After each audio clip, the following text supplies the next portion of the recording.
Hello once again, everyone, and welcome back to our Posta Oppositions series, where I have replaced Jake the Resident Italian with the returning Randy in his green, which we don't really have a great nickname at the moment for that. But, point is though, we're going to be finishing off with our last four Posta today, so we're now going to the final page if you've been following along with the Getty, and we're going to talk a little bit about how the oppositions go here. Now, for our first one, in fact, all four of these are going to require a little bit of change from how we've been doing the formatting. So rather than the guards facing each other purely, especially as we start to go into these ones, we start seeing more moving into the position as opposed to attacking initially, just because of some of the attributes of these ones. So, in our first case, what we've got is our page is set across from each other. We have Codalonga, long tail, set up against set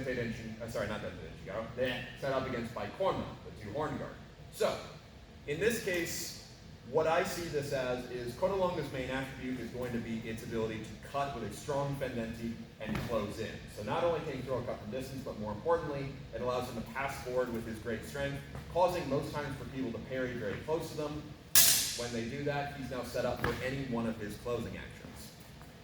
Now, the opposition to this will be to move into Bicorno, and this one I really, really like. Bicorno's main thing is that it can thrust in two ways. It can thrust forward like so, where the guard remains up, or it can also thrust down at any point. And you can also play around with the switching of the backhand or not. In this case, I'm going to do the backhand since I'm looking for a wedge. Now the idea here is that as he's coming forward with that push, I'm going to move into Bicorno, allowing me to catch this cut. I remain left foot forward because I don't need to pass forward into this, and I stab him neatly in the throat. This also doesn't require near as much wedge as we're used to doing. That was a relatively real catch. You may notice that compared to when I'm doing things like Absetzen, which I do for my flute, I'm not as high as I normally am because he's not cutting at me with the express purpose of just tagging my head, he's cutting close. Thus, my arms end up a lot lower than they normally do because I'm creating more of a central wedge. So we'll see that again. He cuts in, and I just kind of insert this between us, and I'm always going to end up in center mass, again with my arms relatively low. Now, this is one end of it, but before we continue on with what he will do to get out of it, let's talk a little bit about how, if I were already in Bicorno, I may ward him off by default. So, that's not to say that Randy couldn't still cut in at me and close. If he cuts in at me and I give up, I may move into something else and thus everything works out the same. Alternatively, I may stay in Bicorno, but just move my tip up because I don't trust myself. In which case, he still has the better opportunity to close in because I end up in an unfavorable bind. However, once you're aware of what Bicorno can do, i.e. this very, very easy counter thrust, if he's in Codalonga and I move into Bicorno, this is not something he's necessarily always going to want to take in. Which, in his case, actually can be kind of a nice thing, because if I choose to attack out of this, he has the better cover out of the two of us. So it's kind of almost the closer to, like I said in the very first episode, a counter guard. Me moving into Bicorno shuts down his most immediate option, that being what Codalonga is good at. Not to say that he couldn't still do it, but that does lead into it, which is why I didn't start in Bicorno to show that. But either way, let's talk about now Randy's escape. So, he cuts in, and I catch. If I hadn't hit him immediately, I will try to pass forward to push that thrust. He merely returns, and now we're pretty much in a long-range bind, as you would be. He, however, will get the opportunity to create a better wedge most often, unless I try to do any sneaking around, but even then, he's got more than enough distance with his Tornare to protect himself. So let's now show the tiers of those one more time, and for this, I'm going to go ahead and go to Bicorno the entire time. So, option 1, he attacks unopposed. Oh no, I tried to parry, he closes in. Option 2, I use Bicorno to wedge him.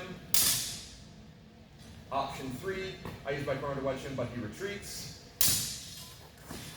thus creating a favorable wedge for him, and we're out in the middle. So that's those two. A really, really nice turn, and you should really practice that Bicorno. It's sweet. But, either way, let's now move on to our next two posta. Now, for these, they are both kind of the inverse of the ones we finished with last time, that being when breve mendente. It is now, it's like when Harry met Sally. But anyway, now it is rather than two offensive guards, it's two defensive guards. So what we're going to have here is Randy is going to go ahead and move into Posta Frontale, also known as Posta di Corona, and I am going to move into Dente d'Encingaro Mezzana, i.e. the middle dente. Now, these two are very, very different in regards to basically they're both the passive versions of a guard. So I see frontale as being the passive version of posta longa because it's just longa raised. And also you could argue it's kind of like breve in how he is shortening himself, but not quite, right? Meanwhile, mezza dente is very much, rather than forward playing, thus allowing me to be aggressive, I fold myself back to give myself more sweeping ability, as we've seen with things like sinestra, etc. So, the idea here being for these two to engage each other, something else has to happen first, or it's impossible. If we both stand here in those guards, one, you never stand in these guards, and two, this makes no sense. So, we must end up there somehow. So for this, it makes the most sense for me to attack first, since he is going into frontale. So for this, I'll go ahead and just throw a fendenti of some sort, which will cause Randy to move into posta frontale, from which he may then close with anything he wishes. So I cut, he covers, he then moves in with whatever action makes sense to him, and I am struck. Nice and straightforward. Now, in response to this, since I know he's going to move in and cover high, I'm going to go ahead and keep that cut going and slip it down into dente cingaro mezzana. So, I throw my fendenti, and I go ahead and slip down. You can also at the same time retreat if you need to get yourself clear. But the idea here is now we have options for Randy. So, I've negated his ability to close. The next best thing he can do after I try to make this escape is just drop a fendenti onto my head with a passare in or things along those lines. So that's my next threat to deal with, which this guard is apt to deal with. So as he starts to come down, I can sweep that out of the way and then return with a falling blow to his head or arms depending upon his distance. So that's that first part. Let's do that again. So I cut in, causing him to go into frontale. I slip down, he follows, and I deflect and then hit him. Nice and straightforward. You can also add some more lateral to this, and normally I would, but keeping us on camera. So, pretty good. What's Randy's response to this going to be? Well, fortunately, like Fiore says, frontale, especially because there's a little bit of kind of terminology here. Corona, cron, is a position that appears in a bunch of other things. But Fiore calls it frontale, and also mentions that it doesn't just block up, it blocks low too. So that's the thing I like to kind of differentiate here. If I'm talking this one, I usually refer to corona. But if I'm talking about it in its whole, frontale. So in this situation, if Randy chooses not to fall in against me immediately, I get the initiative and get to attack back at him. The easiest thing for me to launch will be a thrust from dente. So let's see that on its own real quick. So I throw fendenti, I retreat, he's not following me, I just push the thrust out. His response against this is going to be to tornare backward or out to the side and bring his frontale down to suppress. At which point he can then leave or engage based upon whatever he feels. So, we end up with a nice little train there. I.e., I attack in, he defends, and from there I will fold out. He either follows me or he doesn't. One of us pursues the other. So let's go through that step by step once again. So, initial fendenti into frontale and then cover. Boom, he closes in. I am struck. My escape from that, I'm out. If he tries to follow me with a cut, I can be struck. So I use my deflection and strike him. Now he's going to hold rather than follow me. I can go with the thrust. If he uses frontale to escape, we both leave. And that's how those guards really end up fighting each other.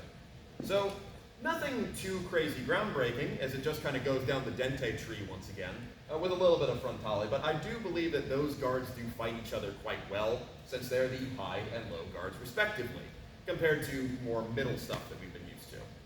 So that's how I see these two opposing each other. Not so much as, to kind of link it back to the overall theory, not so much as they literally oppose each other, but when they fight, you end up going between them. If you're going to play this game, i.e. the standard fendenti from your right side, or mandrito, these are the positions you're going to end up in. The thing that shuts it down the most, the thing that gets you free, and then the flip side of that, i.e. the low half of your power line. Because an important thing to consider when you're cutting like this, or how Fiore seems to be advocating you to do, your powerful shots are not just here. They're also this lower left side, because it goes back up to your power side, that back and forth. So what you want to start considering, and if you play anything like axe or quarterstaff, etc., you see this a lot more, this whole window rather than just 2 points. And I think these guards reflect that very, very well. But either way, that's going to bring us to the close of our Posta Oppositions series.